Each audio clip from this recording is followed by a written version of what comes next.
Do you know every match cinemas? I do, yeah. Perfect. I go to your one in Mirabelle. Perfect. I'm a lifer. Yeah. Perfect. We're putting an exhibition for the film, but not in Maidavale. Oh, where? I'll go. I'll travel. One in Canary Wharf. Oh, perfect. And one in Isha. Well, not that far, actually. Yeah. I have bike, we'll travel. Perfect. So about the exhibition, I wanted to ask you about the location scouting, because I know you've gone and you've seen a lot of those places that those events have happened. Yeah. How was that for you, and what have you seen there that surprised you? I mean, it was incredibly moving. I'd been to northern France a few times when I was younger, school trips, my grandfather, my mother. But this, obviously, I had been researching the First World War massively. I'd been reading first-hand accounts, which is different from reading the story of the war, because you're reading about men who fought and died. And so driving around, I actually had some diaries with maps in them, and I would go to those exact locations and stand, 100 years later where these men had fought. And I think the thing that's really striking about the Somme area, that kind of salient, is that, every 500 yards there's a cemetery. The death toll, the cost of that war is staggering, and you can understand it statistically, but until you actually walk that land and you realise these men died over inches. Nothing.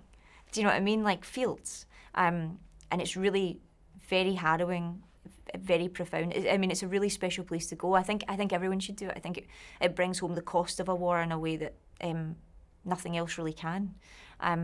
So that was very important to me, to understand that death toll in a way that brought it home over yards, rather than being like 10 million people died. Because I couldn't write a movie where you care about 10 million people dying, but I can write a movie where you care about one man dying. And that was always the plan with this, was to make it very human, very small, and so that through that keyhole you could have a window in the whole war.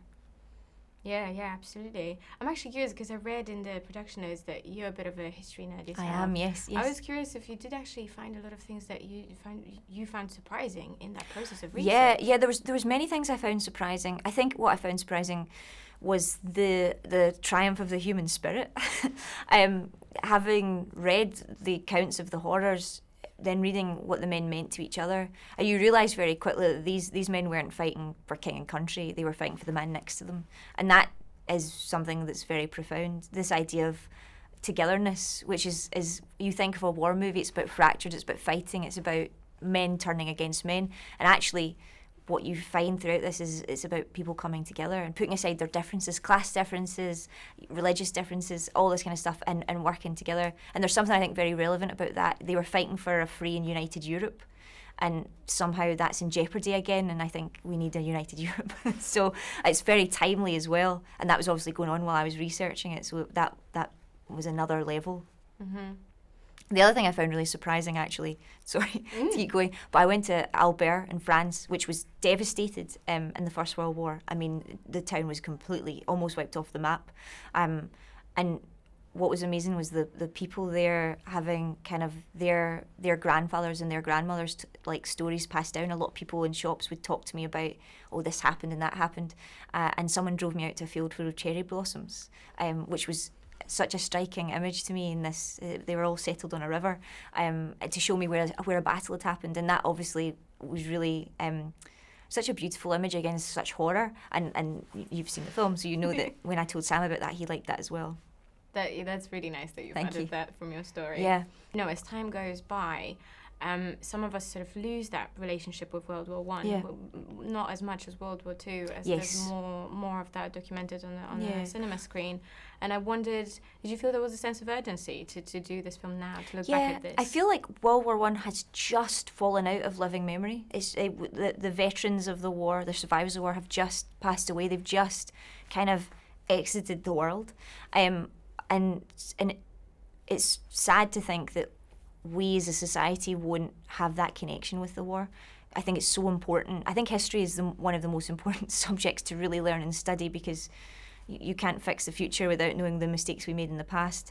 And I feel like all of World War One is right at your fingertips. There's so many first-hand accounts. There's so much art and poetry.